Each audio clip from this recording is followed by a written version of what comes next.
Ladies and gentlemen, welcome to the Tim Dillon Show. There's clearly a lack of trust in the government, and a lot of it centers around the FBI.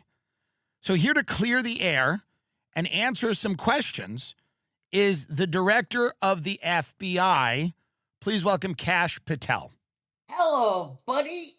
Cash Patel here. Cash is the name and the game. Thank you, Kash. I appreciate that. Thank you for joining me. Can you tell me anything at all about Jeffrey Epstein? Oh, well, he was very tall and he lived in New York City, just like Empire State Building. Yes. Much bigger, much taller. Yes, I understand that. But he had this island, and, that's what we're all curious about. What the hell was he doing on that island? Women, swimming, drinking out of a coconut. That was nuts. Yes. Or having sex with children. Yes, maybe. but that's the part, Kash, that we're really curious about. Can you tell us more about this island and how it operates? Every food delivery robot works for FBI. And it does. Okay. Every food robot works for the FBI. I see what they see.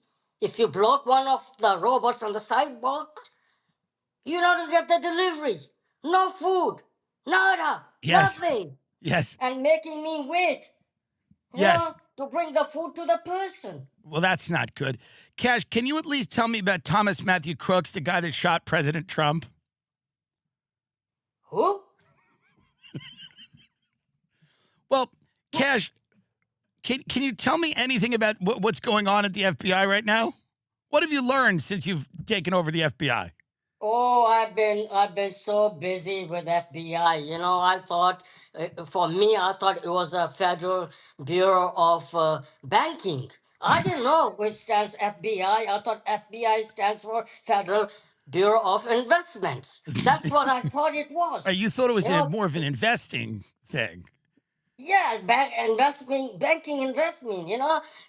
cash is the name and that's the game. That's right.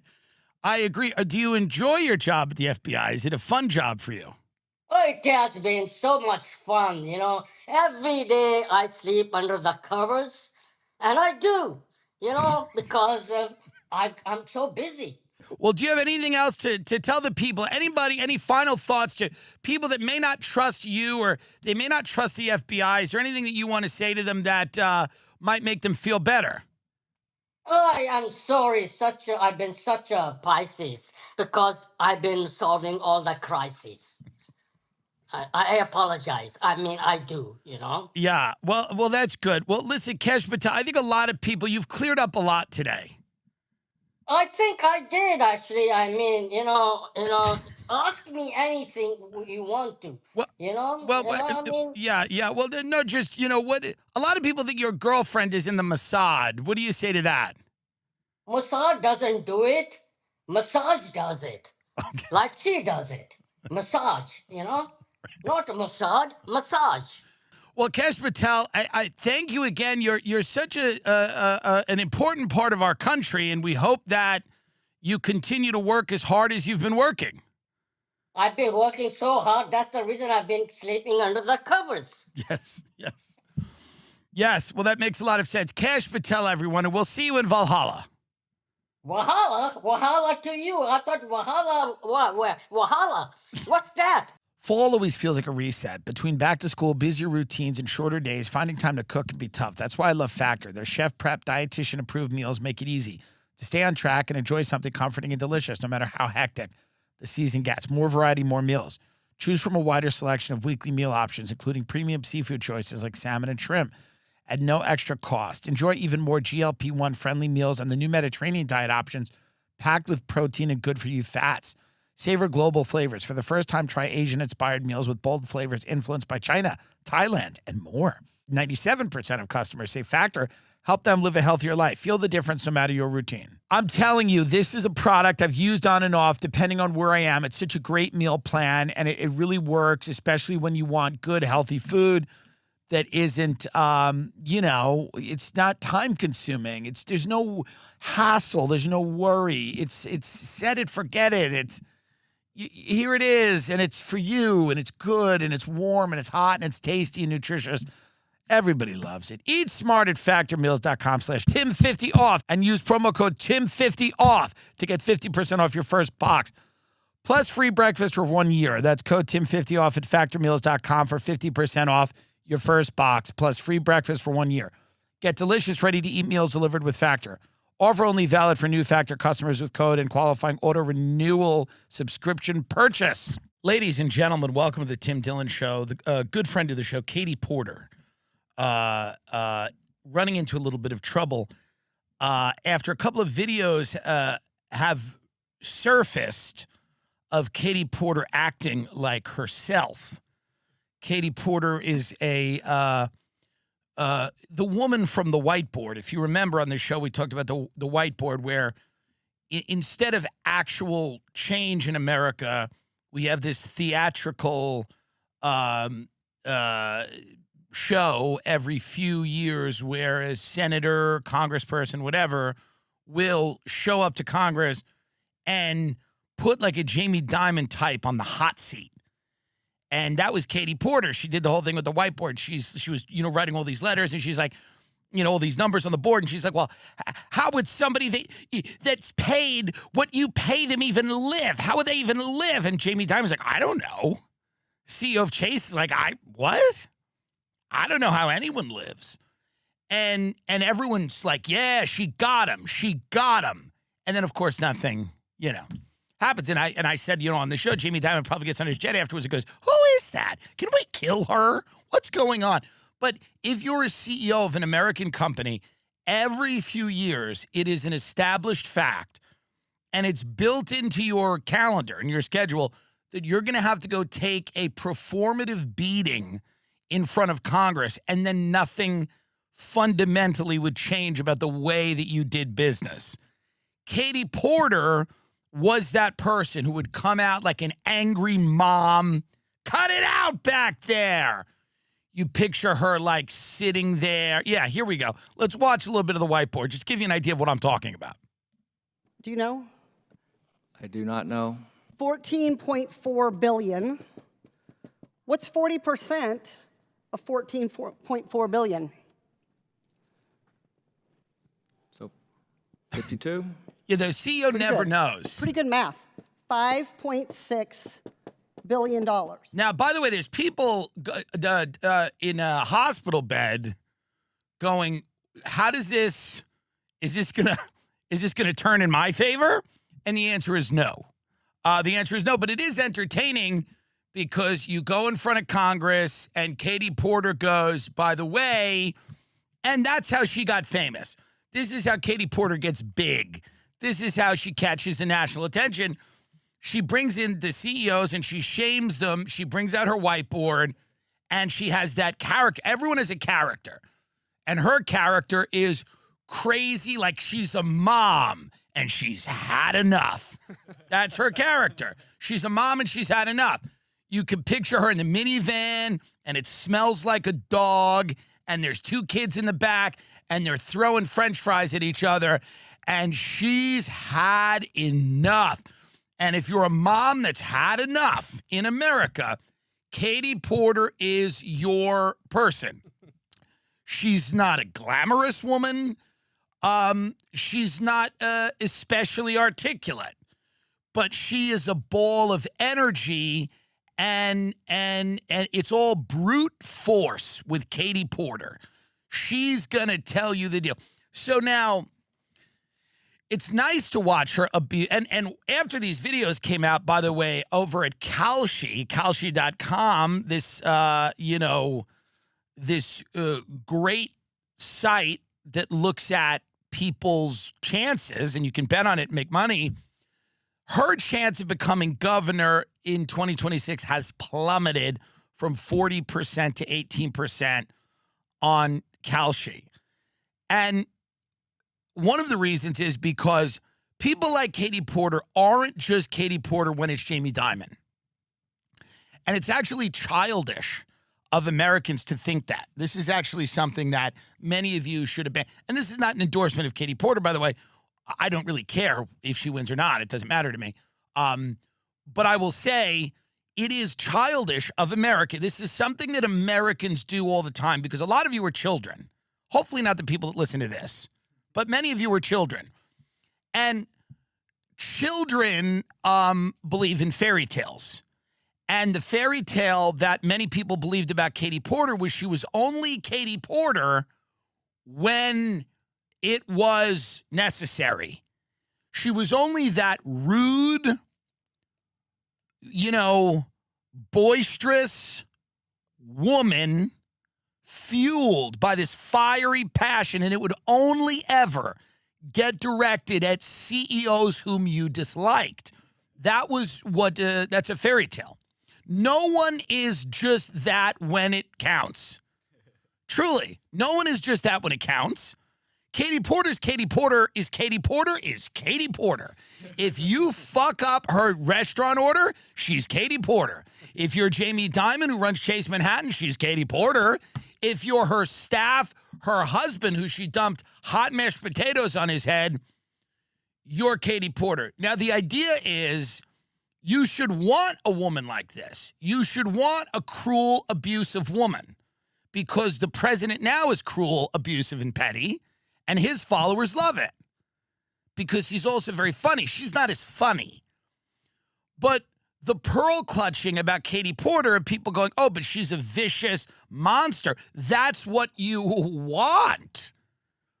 That's what you people actually want. So again, now let's watch what I'm talking about. Many people don't know what I'm talking about, but I just want to say this before we play this video. Katie Porter is not a nice person. She's not a pleasant person. You wouldn't want to have lunch with her. She's unhappy. There's many things in her life she's unhappy about. But that's the perfect person that you want. You want someone who walks into the governor's mansion angry. Newsom's not angry. He's good looking. He's got a hot wife. He's a con artist and a criminal. And he's just scamming people left and right. He believes in less than nothing. Not nothing. That would be something. Less than nothing. Katie Porter is an angry, vicious, like junkyard dog. A dog outside of a scrapyard who scares the children walking by. I don't know if that's the worst type of person, but grow up. Of course, she's not just angry at billionaires. She's angry at anyone and everyone. Can you imagine being at Katie Porter's house for a holiday and how terrible that must be? How horrible it must be to be in her home for a holiday. The stress, the tension, the silences that are only punctuated by her cacophonous, witch-like howl. But by the way, you kind of want that. Don't you want that? That's kind of what you want. What do you want this woman to be? Nice? She shouldn't care about her aide. She shouldn't treat her aide especially nicely. She shouldn't be terrible to her aide. But here's the thing. Katie Porter is going to treat, it's not, if it was just her aide, it wouldn't be right.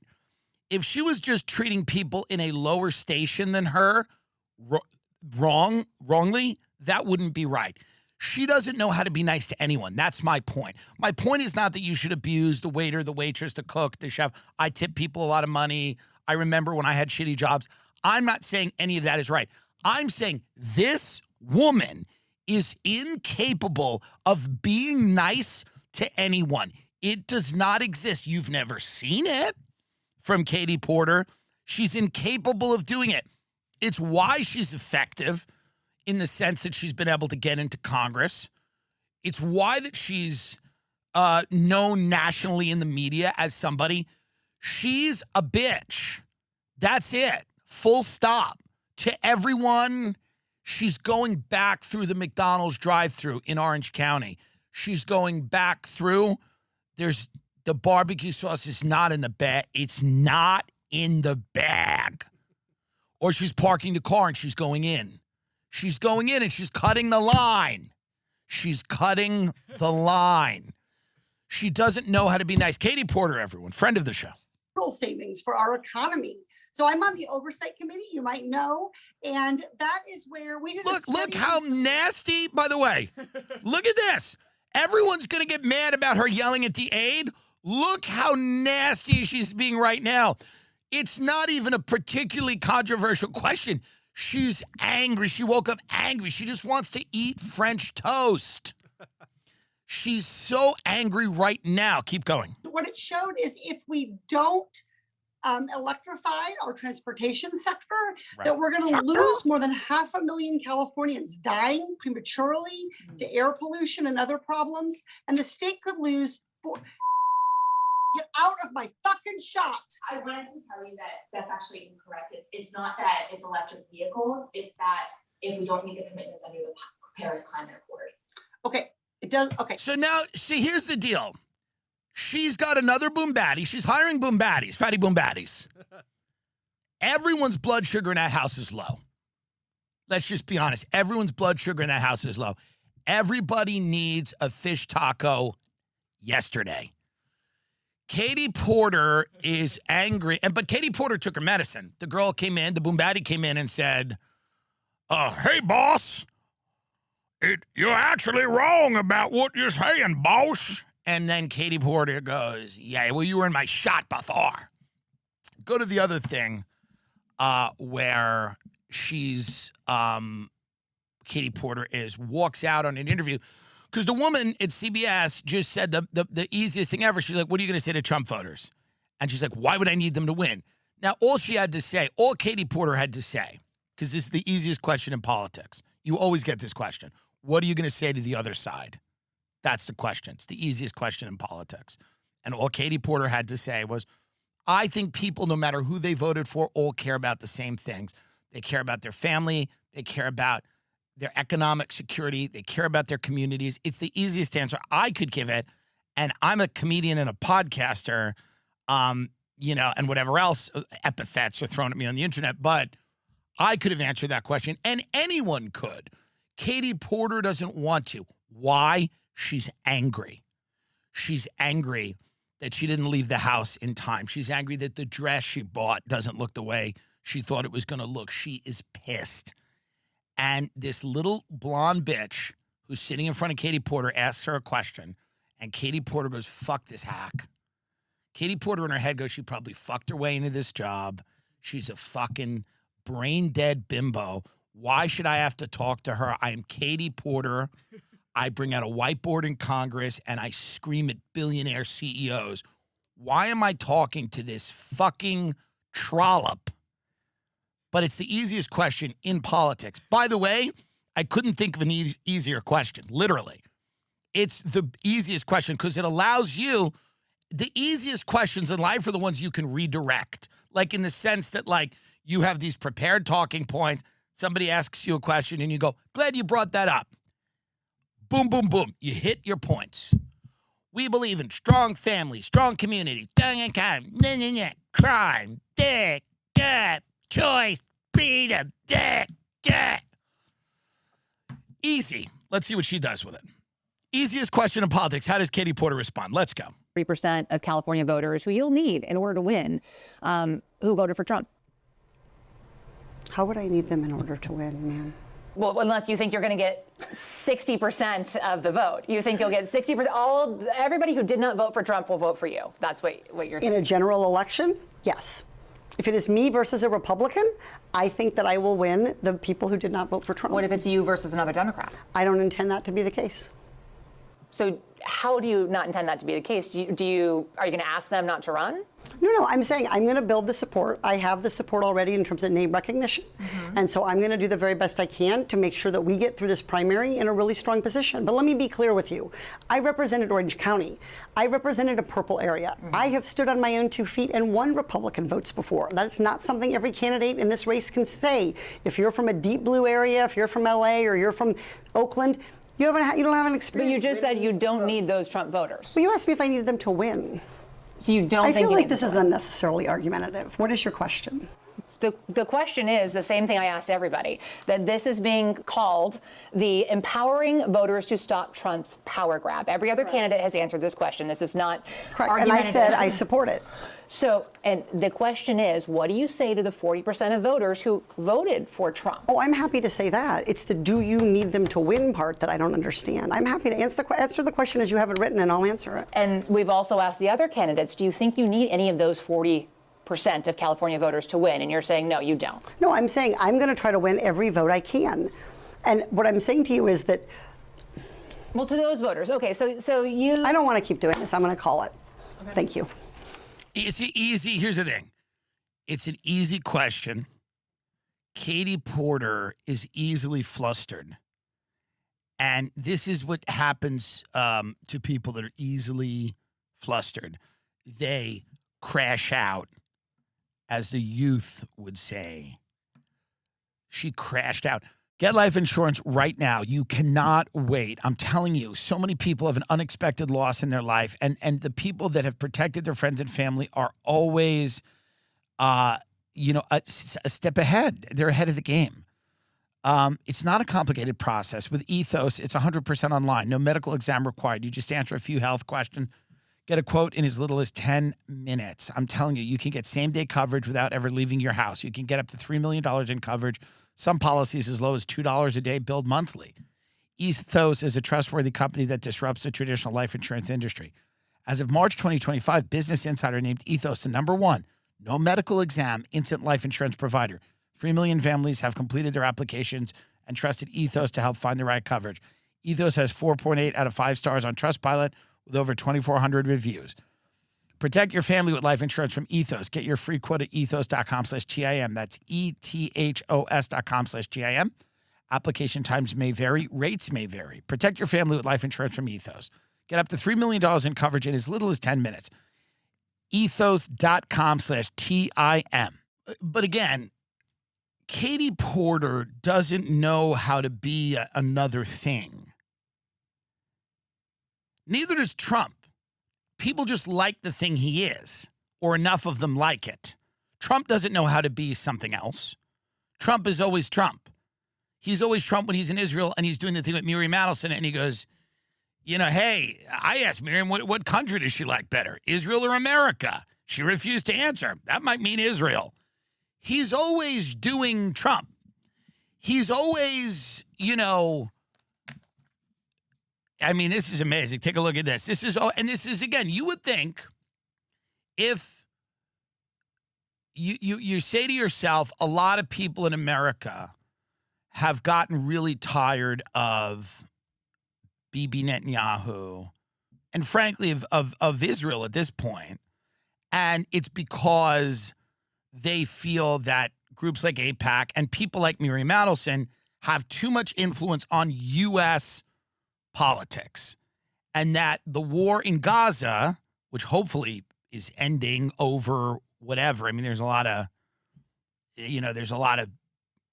talk about it not being over, but it's over for this week on this show.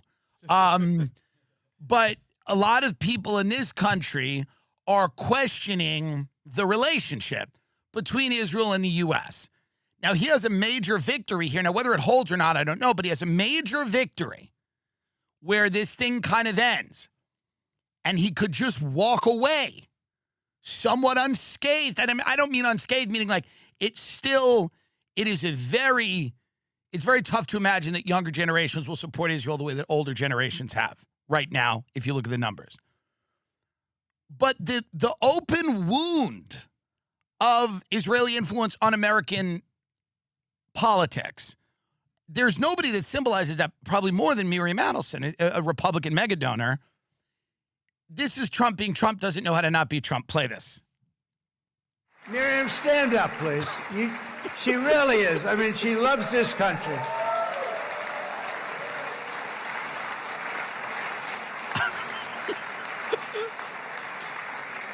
He's being playful. He loves this country. Her and her husband are so incredible. We miss him so dearly. But I actually asked her, I'm going to get her in trouble with this, but I actually asked her once, I said, so Miriam, I know you love Israel. What do you love more, the United States or Israel? She refused to answer. That means That might mean Israel, I must say. So, I mean, he's being playful, and you realize at this moment, this is when he did the I Wish Her Well with Ghislaine Maxwell, and this is how rich people talk about people that have had problems.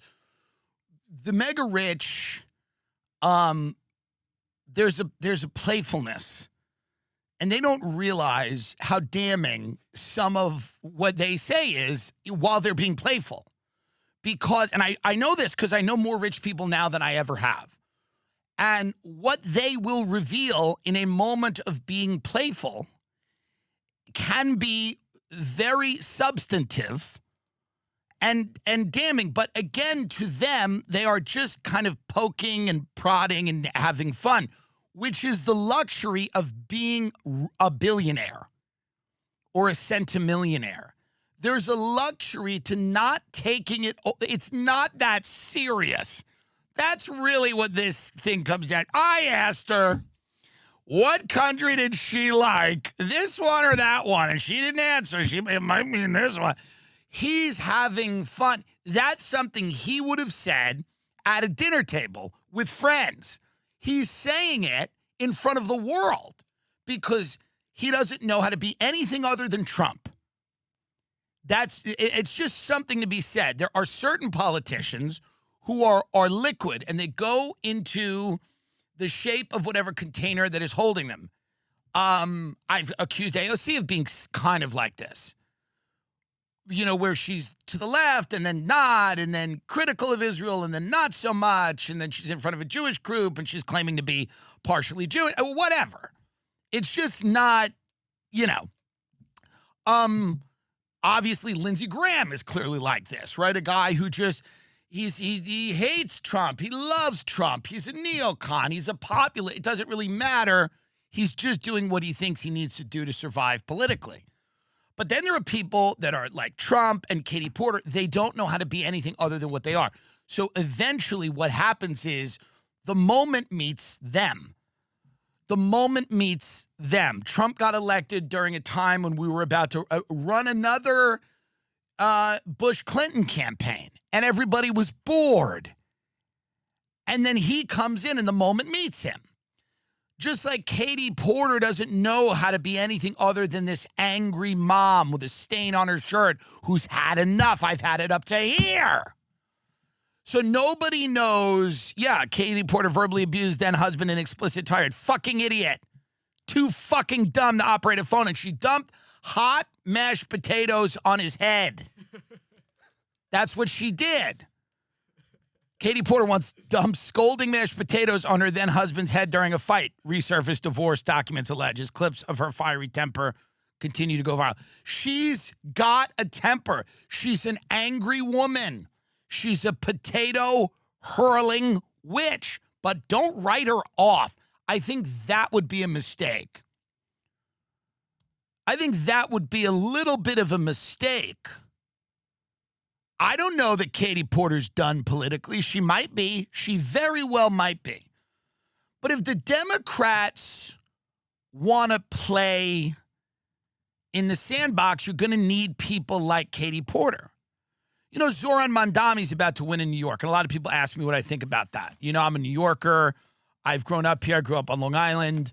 I'm also a Muslim, and I'm from Uganda, and that is a lot of things that I share with Zohran. Here's the way I feel about this. There are lots of things that I disagree with Zohran Mamdani on. I don't love the idea of all the public safety stuff, the free buses. I think there's a chance he overregulates and overtaxes, and businesses leave New York, and that crime will spike because he's going to, send out this group of people with, clipboards as the mental health, instead of actual cops. You're going to have psychopaths on the street, and then the people that are going to be responding to them are like this mental health brigade or whatever they're going to build, who will not be armed or trained in the use of force. So they'll be out there like reasoning with a guy in the subway who just chucks someone in or whatever. I don't know. And I'm being a little facetious, but I'm also not, because that's what they want to do.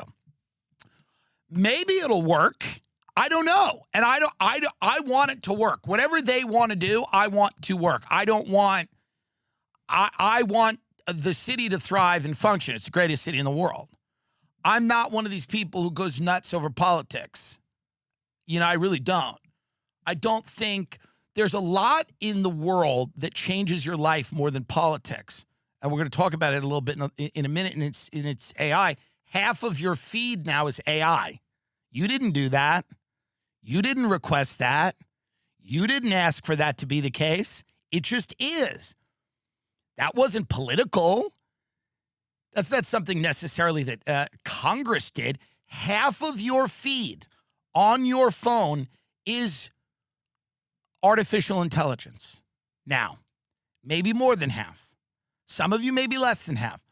But over the last, and by the way, I'm talking in the last 3 weeks.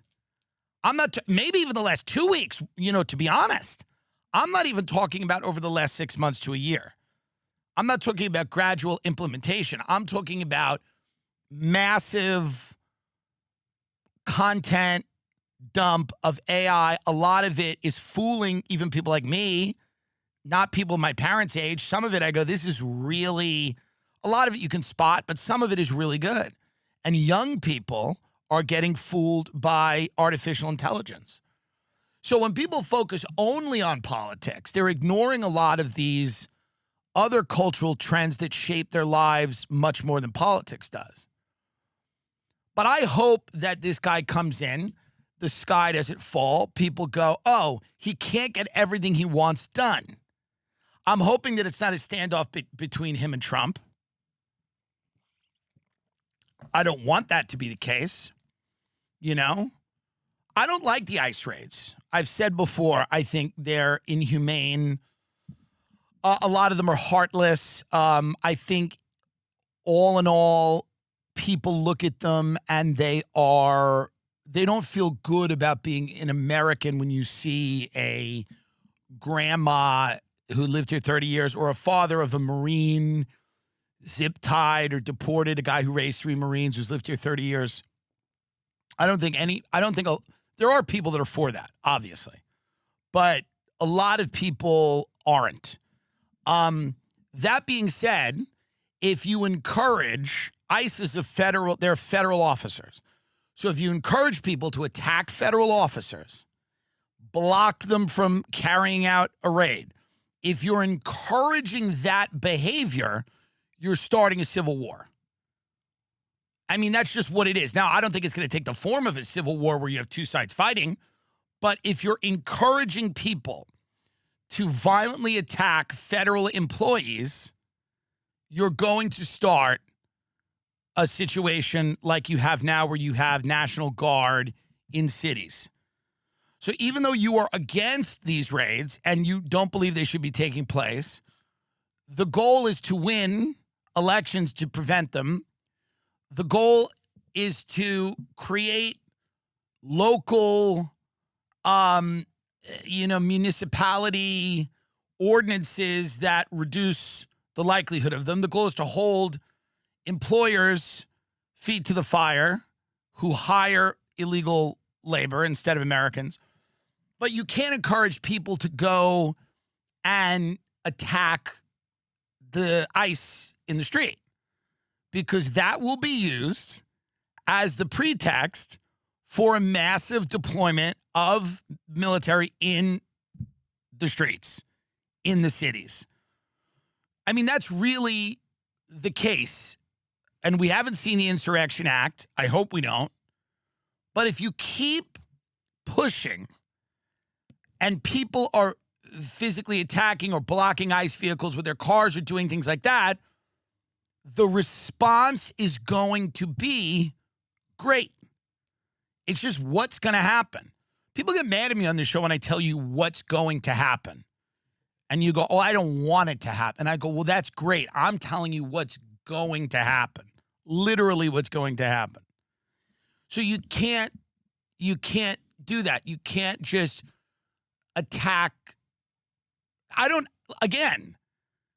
There should be a happy medium or a place you can arrive in this country where you go, we need a border, we need laws, some people do need to get deported, Some people need a path to citizenship.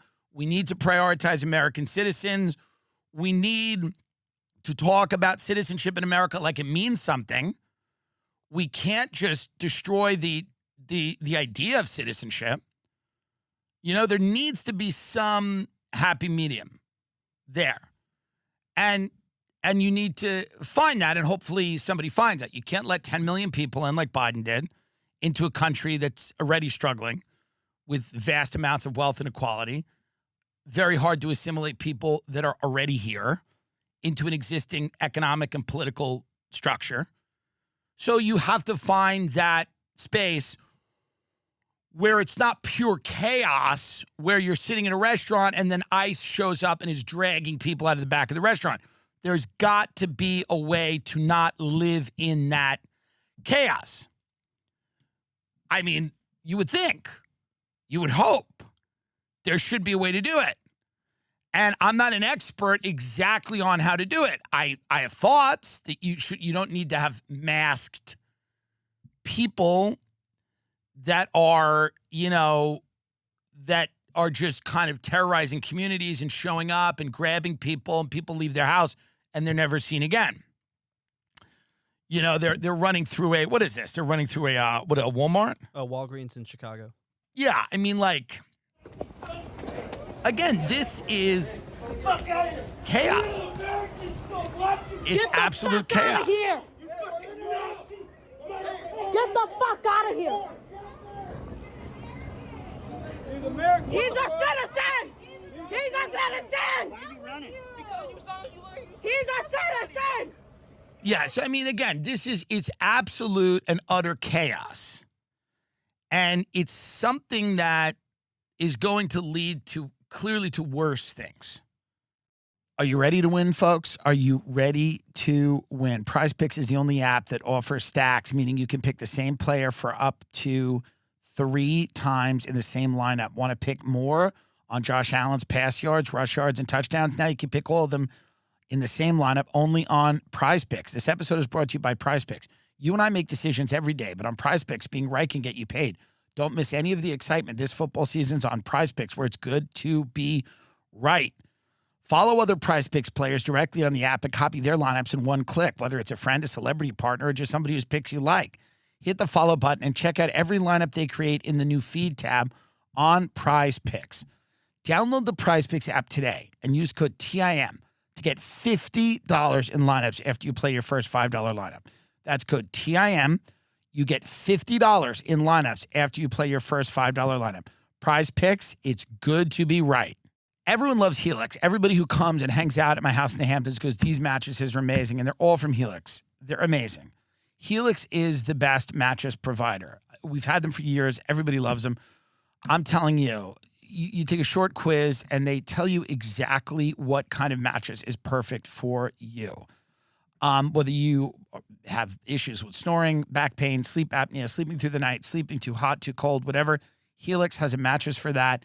My sleep has improved greatly since I've started using Helix mattresses, and I will never have any other kind of mattress. I think the Midnight Deluxe is the best, but, you know, you choose yours. HelixSleep.com/TimD. HelixSleep.com/TimD. Make sure you enter our show name after checkout so they know we sent you. That's HelixSleep.com/TimD. I'm telling you, you're going to get 25% off site-wide. 25% off site-wide. It's crazy. They're giving away the store. HelixSleep.com/TimD. Mattress shopping is the creepiest, weirdest thing ever. It is so easy to do it online. Helix is the best. You will be so happy. Trust me. Because the other thing is the pendulum swings. Why are all these young kids Nazis now? And, you know, in their leaked texts. And maybe they're not Nazis. Maybe they're kidding around, right? Maybe they're blowing off steam. I don't think people should lose jobs for leaked text. But I also don't think, I know a lot of young people that are being that are radicalized. And they're radicalized on both the right and the left. And the reason that they're being radicalized is because they don't feel like they have a future in America. And that becomes, they embrace pathologies. And on the right, it's the Jews did it. And on the left, it's the white patriarchy does it. And on both sides, whether you're far to the right or far to the left, when you go to those extremes and you start rehabilitating the legacy of mass murderers, Hitler, Stalin, whatever, it is because you've given up on the idea that you're going to have any type of productive life.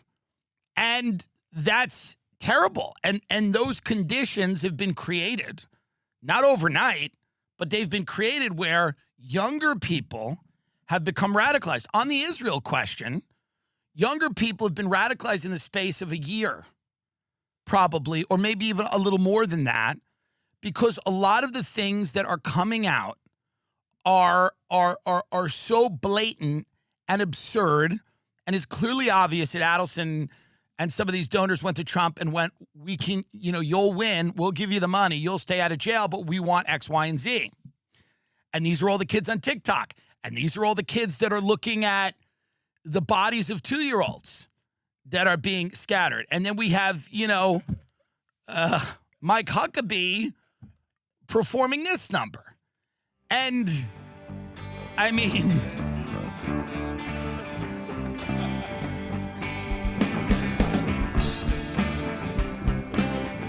this is hard to not get radicalized seeing this. I mean,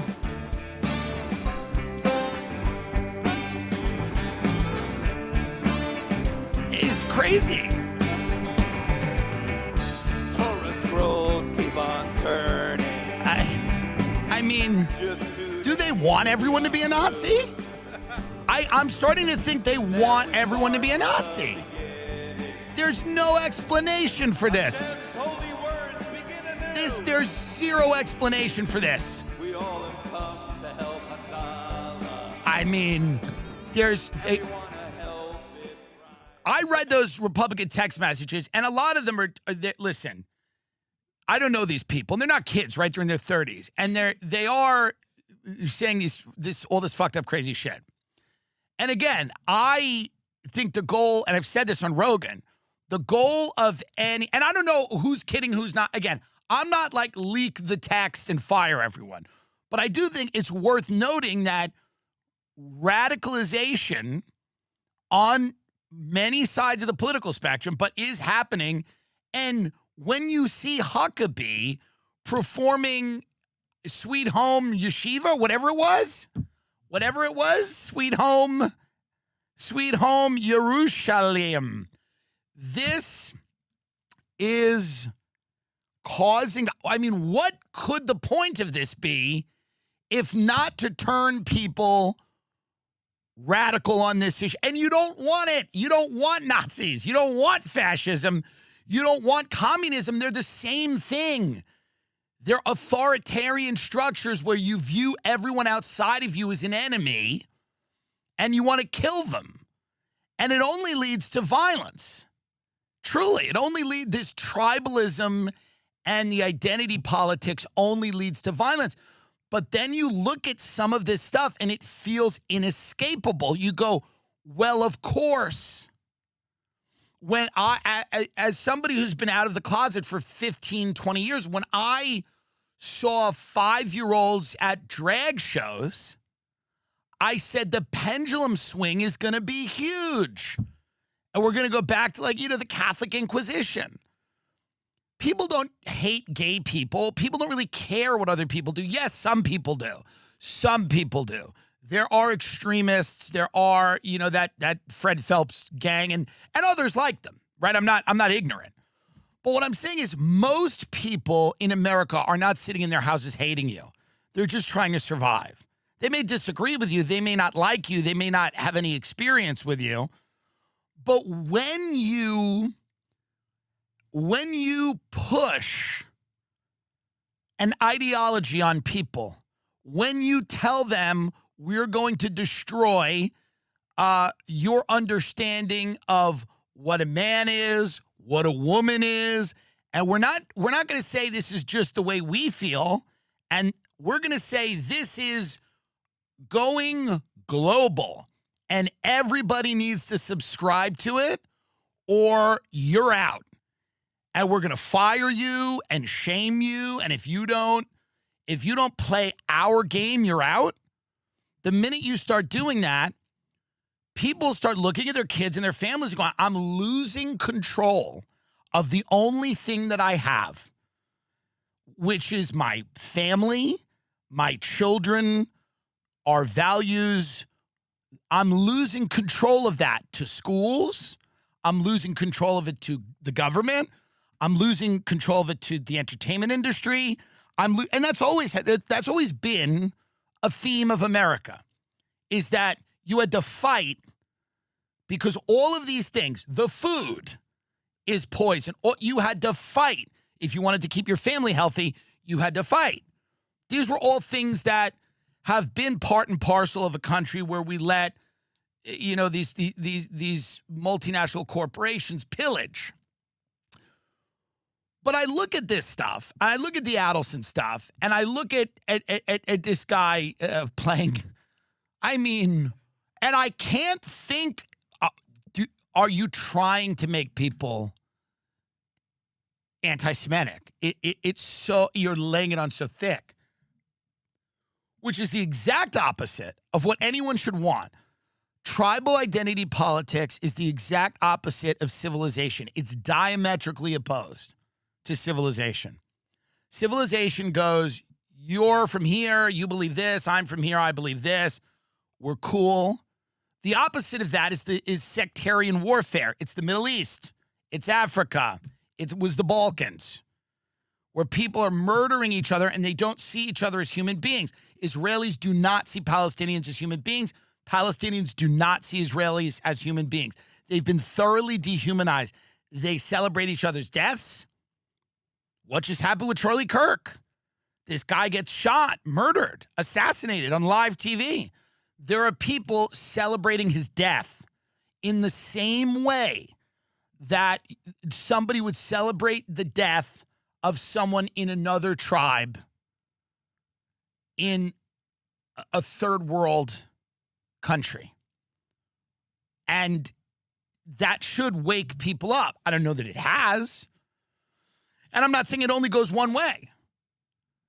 But I'm saying in that climate, you might not do better than Katie Porter. You might not do better than Katie Porter. You might not do better than this angry, kind of chubby, petty, vicious mom who doesn't know how to be nice. Who doesn't know how to be nice. How are you going to blackmail Katie Porter? How does Netanyahu blackmail Katie Porter? I don't know. But maybe he does it. Maybe Katie Porter burns it all down. Because we're getting very close to a time in this country where we're going to have to make a choice. We're going to have to make a choice. It seems very obvious to everybody that we're going to have to make a choice between something that feels like a civil war but isn't, where it's not going to be people, the battle of this and the battle of that. But I'm talking about lots of American cities on fire, a broken economy, an irreparably broken political system, which some people think we have already. And I haven't studied it enough to know that we do or don't. It feels like we're on the verge of it. We're going to have to make a choice. And it's coming sooner rather than later. Because the next phase after that is Palantir. That's the plan. It's obvious.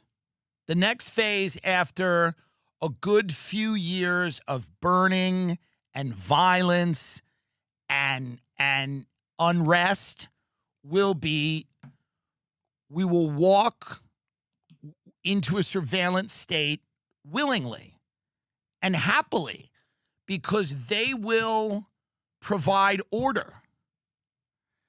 And I think we do have to believe that. You know, I walk around and I look at people, and the vast majority of people out there are not living and dying on the political. Thank God. Thank God outside of politics in this country, We have things people like. Sports. Entertainment, to whatever degree it's left. We have public spaces. We have entrepreneurship. People trying to get something going and make a couple of dollars. Without that, without those things, without getting up and going, how do I make $1 today? Without getting up and going, how do I lose weight? How do I better myself? How do I meet a woman? How do I start a family? Without any of that, you are left with the inevitable. And all the people on the internet that keep talking about, a national divorce or all of this, none of this is bloodless. It's all bloody. And everyone loses. Left, right, everybody, truly. So what you need to do is figure out a way to take the temperature down. You have to take the temperature down in this country. It's not going to work if you look at someone who thinks differently than you as an enemy that you need to destroy. It's not going to. You should look at them as your political opponent you want to beat. That's different than an enemy you want to destroy. And I've had the dinners. I've seen the people. I'm telling you what's coming. It doesn't involve you. It doesn't involve me, although I'm pretty good at getting in. So maybe it will. But let's just say it won't. Let's say it won't. I'm not helping myself going out and getting Green into the race. That's what we're doing here. We started the show on a porch. Now we're getting Green into the race. I'm getting calls. People go, what are you doing? I go, what do you mean, what am I doing? We're having fun. I'm picking the president. What's the problem? I'm picking your next president. Leave me alone. But I'm saying we got to make a choice. Stop with this. Everyone's so snarky and rude. And I get it. I get people are pissed. Zohran is the natural coming of left populism. People are angry. I mean, listen, these people went to good schools. They did the right thing. Blah, blah, blah, blah, blah. They have no money. They can't own anything. They barely have health care. They're stuck in a gig economy. And they're not, and they're not happy about it. So Zohran is the guy. We've created, the super rich have driven the economy off a cliff for even people that did the right thing. I never did the right thing in life, so I never expected anything. By the way, it's why I have things. Interesting. But I never did the right thing. So when you don't do the right thing, you don't expect anything. I was doing cocaine at 14. When you do cocaine at 14, at 27, you're not like, where's my driveway in my house? I never did the right thing. I dropped out of college. I did the wrong thing. But everyone who does the right thing, and they pin a little pin on themselves, and they go, well, I graduated summa cum laude. I talk to these people. I go on dates with some of these people. I sit there, and they go, J.P. Morgan, and 57 interviews. Yeah, they're all having heart attacks at 25. They're throwing themselves out the window because they're just... they've done the right thing. They went to the right school and they got the right internship and now they're living in the right city and their whole thing and they have the right job and they're working for the right guy and they want to show them that they will kill themselves to make $1. I never did any of that. I never expected anything. I didn't have health care till 5 years ago. I had no money in my bank. I had none of it. But talking to people who've done the right thing in their entire life, they're pissed that they're not getting anything for it. They're mad. They're unhappy on the left and the right. They graduate college. The job market sucks. They can't buy a house. They go online. They say, what's this guy Hitler about? Okay. Or they go online and they go, people say Stalin was a mass murderer, but you know what? Why? And they're angry. And I get it. But anger in America can only take the form of Katie Porter unless we'll destroy our country. Anger in America really has to be productive. It can't just radicalize you into being a nut job who lays around all day, gooning and watching live streams. You have to be productive. Katie Porter's an angry woman, but she's in the game. She's in the game. She abuses everyone she's ever met. But that's American anger. She wants to have pancakes, but she knows they'll make her tired and she'll want to sleep. That's American anger. Look at that kitchen she's in. Oh my God. It's so gross. It's so gross. But she's a pragmatist, and we need people like that. Psychopaths who tell people that we need to be having violent insurrections or we need to be cheering on the death of a political opponent. People like that are trying to tear the country apart. People like Katie Porter are ambitious and they're cold and they're mean. But she's actually not a threat to the country. She can only be a benefit. She can't destroy the country because she's too busy destroying herself.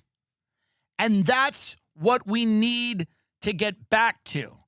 Our politicians have to destroy themselves and not us. And that's why Katie Porter is so powerful. The strength it takes her not to hit someone, physically punch a person, the amount that she has to put into just not ramming someone with her car. The fantasies she has in her head about what she wants to do to people are 10 times worse than that Republican group chat. The things in her head, the anger, the rage, the murderous rage every day, every minute. But Katie Porter is all of us, and we need someone like that. Look at her shit kitchen. It sucks. It's so gross.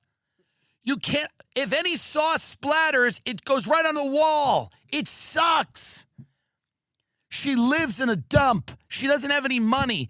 She has a fucking old white fridge. What are you, in college? It's gross. And there's nothing on it. Nobody's invited her to anything. There are no cards. Nothing. Because she's angry and toxic and miserable. But in a way that is uniquely, and dare I say, beautifully American, because like Donald Trump, she doesn't know how to be any other way. If she could, she would. If America could have been Sweden, we would have. It wasn't in the cards. Don't count Katie Porter out. She's regrouping right now. She's eating burnt ends. Burnt ends in a parking lot in St. Louis Obispo or somewhere. And I'm telling you, I like Rick Caruso better. I prefer him. I much prefer him to her politically. But he's not that interesting. He's just a rich guy with a dog. That's all Rich Caruso is. He's a rich guy with a dog. I can't really do much on him. I do like his policies better, but who cares? He's just a rich guy, and he's got a great golden retriever. I see him in Beverly Hills. The point is this. Katie Porter is America's hate pig. Do you understand that? And she's an essential part of our economy and our lives and how we see ourselves and each other. She represents something deeper and more American, just like Donald Trump does. We're all the casino gambler full of shit. I run casinos. I have Miss Universe pageants, and now he loves God. It's a P.T. Barnum. He's a showman. He's part of us. It's part of who we are. This woman is also a part of who we are. Online at the drive-thru, angry, fantasizing about her husband opening the door just so she could start screaming at him. The kids in the back seat, the fat little kids, sticky with barbecue sauce. She thinks she wants to be like Susan Smith sometimes and just drive them into the lake. That's what that woman did. She drove them into the lake many years ago. Google it. Doesn't matter. Don't you Google it. I mean, out there in the darkness. But this woman is a uniquely American woman, just like Trump. These are archetypes. This is who we are. That's why we see them and we freak out. We see Trump and we freak out, and we see Katie Porter and we freak out. We don't like seeing ourselves. It's actually something we don't like. It isn't nice. We like to think America's like, I don't know, and I don't know, Tom Cruise in Mission Impossible. That's not what it is. It's Tom Cruise in real life, a secretly gay guy in a cult. That's what it really is. It's not him in the movie, you idiot. This is who we are. And when we see who we are, but it's also who we have to be. This is who we have to be. Whatever's after this is worse.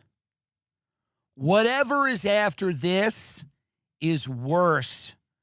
So clean it up, beat the tech people back, get some safety on the streets, allow people to participate in a reasonable amount of scams, just enough to keep them happy. People need to feel like they're in the game here. And the super rich have driven the economy off a cliff. Nobody feels like they're in the game.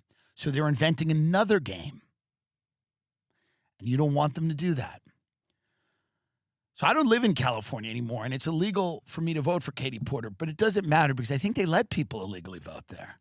So I will go and vote illegally for Katie Porter just because America right now badly needs a dose of itself. An understanding of who we are, not pretending that we're perfect or that the people that disagree with us are somehow worse than we are.